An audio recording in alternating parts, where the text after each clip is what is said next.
Good morning. আহক মোৰ এক্সামৰ কিছু মুহূৰ্ত আপোনালোকৰ লগত শ্বেয়াৰ কৰোঁ।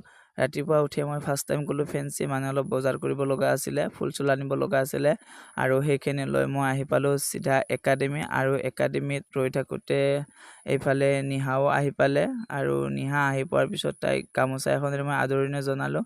আৰু আমি এইফালে বেছি সময় নৰৈ চিধা কামত লাগি গ'লোঁ, যিহেতু নিহাৰো মানে অলপ হাতত সময় কম আছিলে, মিটিং এখন আছিলে। আৰু তাই গধূলি 7 বজাত চিৰিয়েল এখন কৰি আছে, আপোনালোকে চাব। আৰু এইফালে শুনকচোন তাইৰ মুখেৰে মোৰ মেকআপটোনো কেনেকুৱা পালে। নমস্কাৰ, মোৰ নাম নিহা দাস, আৰু আজি মোক মেকআপ কৰিছে পৰাগে।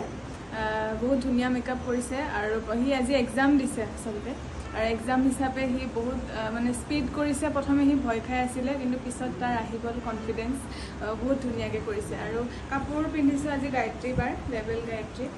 আৰু পৰাগ আহা আচৰিত আহা